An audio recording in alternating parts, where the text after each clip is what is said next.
Welcome to our channel. ఇవాళ మునక్కాడ tomatoes curry చేసుకుందాము. మునక్కాడలు, పెద్ద మెంతము, ఉల్లిపాయలు, టమాటోస్ సింపుల్గా అయిపోతుంది. చాలా టేస్టీగా ఉంటుంది.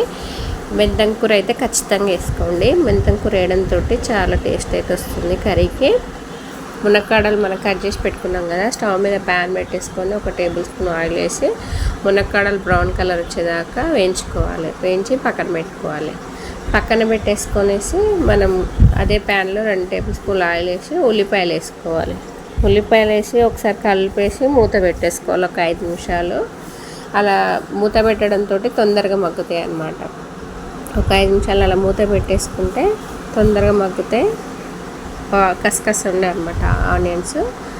తర్వాత మనం కడిగి పెట్టుకున్న మెంతాకు ఉంది కదా, అది కూడా వేసుకొనేసి ఒక 5 నిమిషాలు కలుపుకోవాలి. అలా కలుపుకొనేసి అల్లం వెల్లిపాయ పేస్ట్ కూడా వేసేయాలి.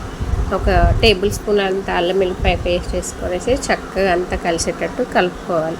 ఇందులో ఆవాలు జీలకర్ర అస్సలు వేయకుండా ఇట్లాగే వేసుకుంటేనే బాగుంటుంది అనమాట. కొంతమంది ఆవాలు జీలకర్ర వేసుకుంటారు పోపులో, అట్లా వేస్తే ఏం బాగుంటుంది కర్రీకి. మేము ఇలాగే వేస్తాము, ఇట్లయితేనే బాగుంటుంది. అల్లం వెల్లిపాయ పేస్ట్ వేసుకొని ఒక 5 నిమిషాలు మూత పెట్టేసి తీసుకోవాలి. మొత్తం అంతా మెంతాకు, అల్లం వెల్లిపాయ పేస్ట్, ఉల్లిపాయలు చక్కగా ఉడికిపోయినాయి కదా. తర్వాత 1/2 టేబుల్ స్పూన్ పసుపు వేసుకున్నాము. వేసుకొనేసి మొత్తం మళ్ళీ పూర్తిగా కలుపుకోవాలి. పసుపు అవన్నీ కలిసేటట్టు కలుపుకొనేసి చిన్న కట్ చేసి పెట్టుకున్న టమాటోస్ ఉన్నాయి కదా, అవి కూడా వేసేసుకోవాలి. ఈ కర్రీకి ఎంత రెడ్గా ఉంటే అంత బాగుంటుంది కర్రీ.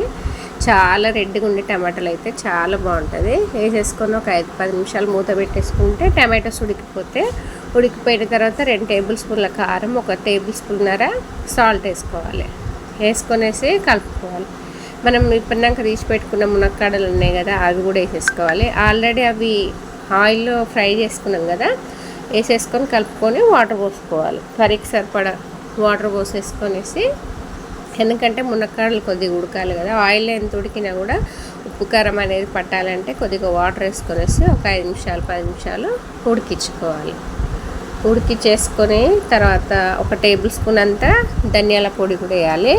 ఈ కర్రీ మన రైస్కి అయితే సూపర్గా ఉంటుంది. చాలా అంటే చాలా టేస్టీగా ఉంటుంది. ఎందుకంటే గ్రేవీ కర్రీ కదా, మునక్కాడలు ఉన్నా కూడా పెద్ద ఇష్టంగా తింటారనమాట. చాలా బాగుంటుంది. తర్వాత ఒక 5 నిమిషాల తర్వాత కొత్తిమీర వేసేసుకొనేసి ఆఫ్ చేసుకోవడమే, అంతే. చాలా టేస్టీ ఉంటుంది. ఒకసారి ట్రై చేయండి. నచ్చితే లైక్ చేయండి, షేర్ చేయండి, సబ్స్క్రైబ్ చేయండి.